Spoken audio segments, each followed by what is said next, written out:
friends, coming at you today with a brand new lesson on B.B. King's very famous The Thrill Is Gone intro solo. So today we're in the key of B minor. We're going to be looking at all the notes as accurately as we possibly can to the Greatest Hits album, and we'll take you through this intro solo in about 20 seconds. So just a couple side notes.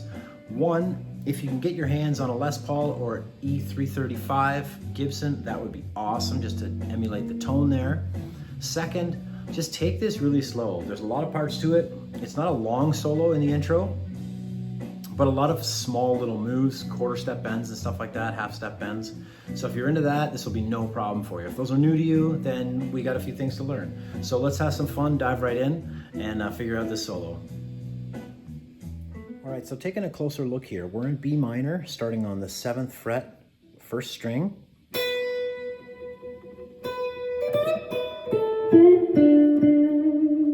So there's our first phrase. We've got 2 on this high E. So when I come back to the 7th fret here, I'm landing on the B string with my pinky finger here, and you'll see why in a moment. It makes it easier for the next quarter step bend. So this is a tiny little quarter step bend here. Okay, with the pinky on 10th fret. And then I'm into a quarter step bend on the 9th fret, G string. Okay, 2 on the 7th fret. Then I'm barring on the G and the D.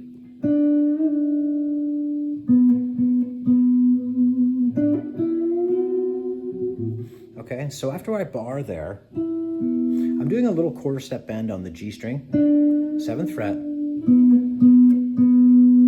And then I'm coming back and resolving on the D string 3 times.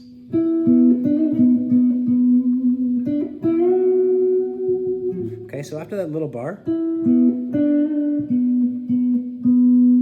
times there, back to the 7th fret on the G string, and then we got a full step bend on the 9th fret G string. And if these full step bends are new to you, you can slide up 2 frets and try and match the pitch.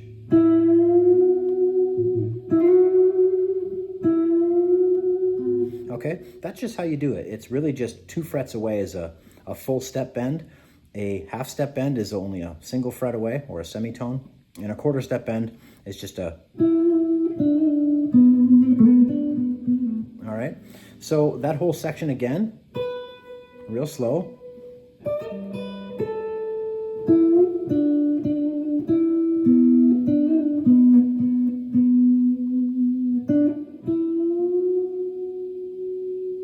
When he comes back down, he's going to bar here on the 7th fret, and he's hitting the B and the high E. All right? Okay, so this next section looks like this.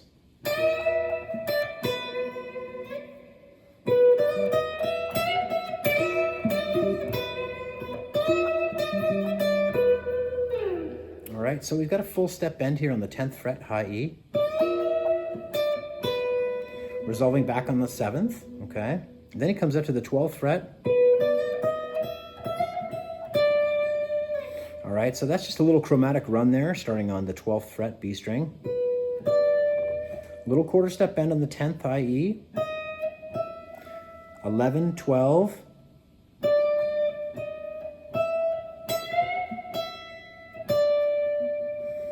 Okay, and resolving back to the 10th there for that small part. Then he's got another full step bend on the 10th. 10th again.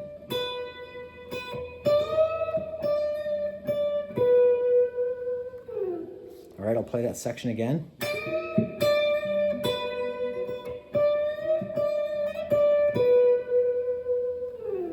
All right, so take that section really slow, and what I'd recommend for this solo is just taking it in little 15-minute increments and just kind of playing it for like 15 minutes, studying it a little bit, and then taking a break and coming back and spending another little bit of time with it. And the best way to learn these solos is to take them slow and then just take them off in bite-sized sections. So I hope that helps for this next section.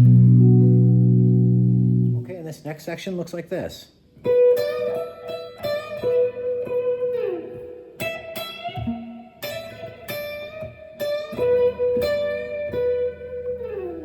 All right, this is probably the easiest section of the solo.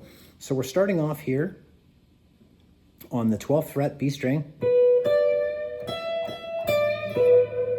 Another little quarter step bend on the 10th fret here. So I'm coming down to the high E 10th fret.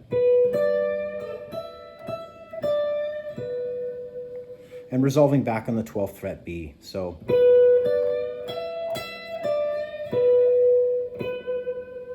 okay, next section. All right, so it's just he's got a little snappy spot here where he's hitting the 12th fret. Full step bend there. Then this hammer on to a little vibrato. Every time he hits back on that 10th fret high E, he's doing that little bend. So I'll play this section real slow for you.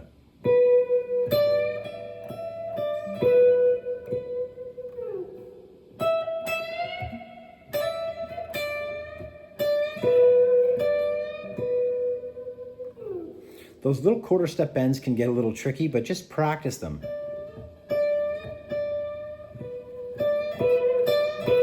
Really useful in your solos, and obviously you can carry a lot of these little phrases over to a lot of your other stuff, which is great, especially blues solos. They fit in really, really nicely. So last time on this section.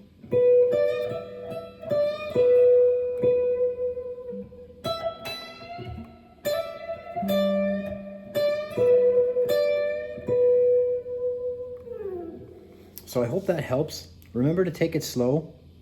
And when you practice and play this solo over the backing track, make sure to slow down the backing track to about 75% so you can play it really slow and try and get all the nuances of the solo before you play it at full speed.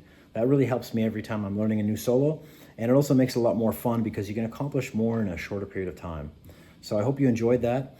I'm gonna play the solo in slow-mo at 75%, and I'm also gonna play it in full speed for you right now, just to show you how I practice it and how I got it somewhat perfect, and how I play it when I'm playing over top of the backing track. All right, thanks so much.